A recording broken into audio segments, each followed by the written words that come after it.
For our listeners, and Dan and Mike, you may not know this, but Matt Webster is the self-proclaimed Supreme Chancellor of beer, and he has his own Drink a Better Brew company, and he is to beer as what a, am I pronouncing this right, sommelier, or how's that go?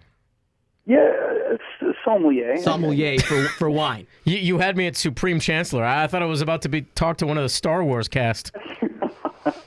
So Matt and I were talking, over the last few weeks or so, and I said, you know what, with all your knowledge of craft beer specifically, I said it'd be fun for you to call in the show, and we could have a discussion, every week or so on what beers we should pair with our Boston sports team. So right now, Matt, you have the Boston Red Sox finally getting into what we could maybe call their summer groove. They kind of got through those first obstacles at the beginning part of the year, but now seem to be settling down.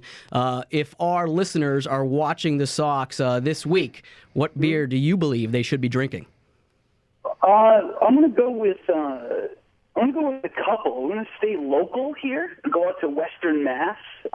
Berkshire Brewing Company has been around for 15 or so years, and they brew an amazing Hefeweizen, German-style Hefeweizen, nice gold and hazy color, unfiltered, and it complements steamy summer days in New England, so why not? I mean, the heat is rising here as we enter into the summer season, and the Red Sox are on fire. Good to hear. Now, in terms of the Bruins, we're on the cusp of a potential Stanley Cup championship or bowing out in the finals. So let's take both sides of the spectrum. If we're celebrating a Stanley Cup championship, what should we be drinking? Now, that's a tough one. See, I was going to hold off on giving the Bruins a beer until they won the Cup. Is that you don't want to jinx them? Is that the deal? Well, I don't know. I just think the reward should come at the end, right? And plus, these guys want to stay sober. Now, what if they lose? Like a warm Natty Light? No, they should probably drink like an 18% alcohol beer, like Worldwide Stout from Dogfish Head, just to kind of drain their sorrows. Drain their misery and look forward to next year. Exactly. Oh, I did have a little bit, not to recommend a beer for our hated Yankees, but there's a brewery out of Colorado, and they do some brewing in Maryland. And I found the perfect beer for CC Sabathia and Joba Chamberlain. It's called Raging Bitch. Nice. Love it. We'll send them a six-pack, I think. Yeah, exactly. It's an American IPA with a little bit of Belgian funk, and they should definitely grab a six-pack of that and relax. And I think Joba is going to have some time to chill for a while here, huh? Yeah, with the Tommy John surgery. Raging bitch. You are what you eat. Well, Matt, I know we turned the tables on you, but I appreciate the advice on the beers. Hopefully we can go enjoy some this weekend. But thanks for calling in, and we'll be talking to you soon. No problem, Adam. I appreciate the time. Thank you, Supreme Chancellor. Well, you're welcome. Absolutely. Thanks. Cheers, guys. You know what I've never told Matt? What's that? We've been friends for a year and a half or so. I don't like beer. Is that right? Yeah. Oh, you don't like beer? I mean, I'll drink beer, but I'm more of a gin guy. Gin? Really? Yeah. What are you, 70? Gin? Ugh. Gin is my drink. Does anybody drink gin unless you're 70 and playing slots? Yeah, I do. Or you have a cigarette dangling from your bony fingers? Gin? I'm a gin guy. I'll drink beer, but I'll go out with Matt, and it's embarrassing. You want to order a Bud Light or a Coors Light with him because he looks at you like you have 5 heads. To him, that's drinking water. So he always gets me to drink these heavy, stout beers. And See, I can't do that either. To be honest, I don't want a liquid sandwich. You know what I mean? Those heavy beers are too much. Looks like we have Mike on the line. Mike, you a beer drinker? Yes, I am, absolutely. And just as you guys were referring to, I would refuse to drink a Coors Light or a Bud Light because it's a waste of money. I'm drinking water anyways. I went camping over the weekend, and my buddy's wife drank 13 Bud Lights and did not have a hangover the next day. So that was a waste of money right there as far as I'm concerned. What do you drink, just out of curiosity? Anything. Harpoon, all the local stuff, Sam, Guinness. Anything like that. All the microbrews. I'll try anything pretty much. All right, fantastic. What's your question?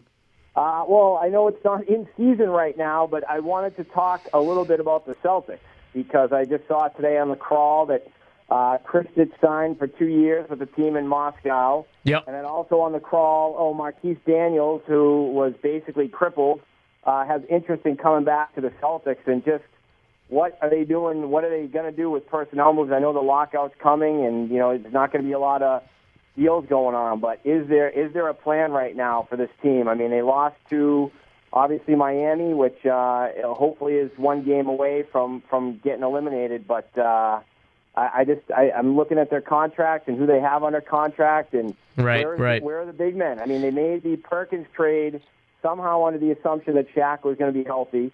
That never came to fruition. Now Kristich came over. Now he's gone. They traded Semi Erdan, another big guy. I don't understand. Kristich and Erdan, they looked half decent. I'm not talking about 35-minute-a-night guys, but they have nobody right now. And that's the main problem right there, Mike, is that you can have a half dozen guys that are half decent that give you 5 minutes, but no team ever will win a championship with 6 bigs that all play 5 minutes each.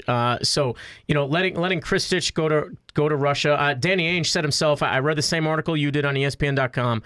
Danny Ainge said himself, look, he played well for a little while, then he got in a big slump, and then he got hurt. Whether it's a mental thing or a physical thing or a combination of the two, I think it's best that he goes back overseas and retool, recalibrate his skill set. What is the slump, though? I mean, he came over, and that when they were on the West Coast, and he averaged about 14 and 7 a game for the first week or 10 days, and then it seemed like Doc was really intent on working the O'Neals back in one way or the other, no matter what kind of physical condition. I mean, poor Shaq when he was out there in the playoffs, that little stint that he had, and then when Kristich was forced to come in by default in the Miami series because he had no other options, he actually played half decent. So I'm wondering.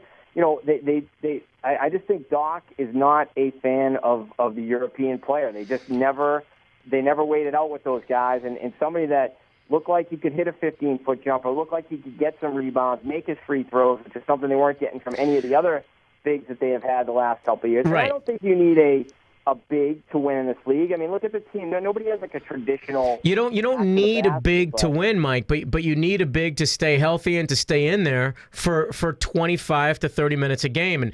And regardless of who the Celtics had, even when Kendrick Perkins was somewhat healthy, he wasn't giving you that every night 30 minutes a game contribution that they need. Look, they don't need a big that can score. They got the big 3 that can score, and now Rondo, if he drives in the lane as much as Doc wants him to, they have 4 guys who can score. So they don't need a big who can score. They need a big who can stay healthy, be in the paint, and intimidate guys from the other team to keep them from slashing and coming in and dunking on them. And you know who that is?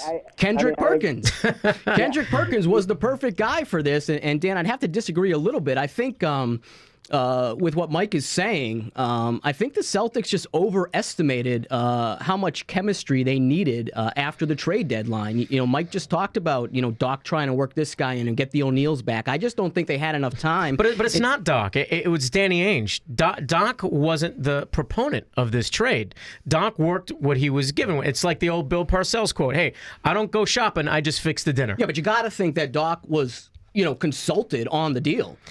I'm sure he was consulted, but it's kind of like, look, for all intents and purposes, Ainge owns the company and Doc is the second man in charge. You can run by your second in charge what's going to happen. That doesn't mean you can veto it necessarily. Yeah, but I don't know about that because, Danny brought Doc in, and they were working together and they were working towards building something. This guy's been around for a while. He brought them a championship. There's no way Danny Ainge is going to make that move unless he hears from Doc, I think Shaq's going to be healthy, or I think Jermaine O'Neal's going to be healthy. And if he doesn't like European players, then what's the point of trading for Kristich? Well, again, you cannot. And Mike, thanks for your call. We really appreciate you calling in. You can like or not like European players. It doesn't really matter. It's all about production. And if Kristich had been a little bit, people like to say, oh, he did so well in the first 5 or 6 games. So what? That's a week and a half in the NBA.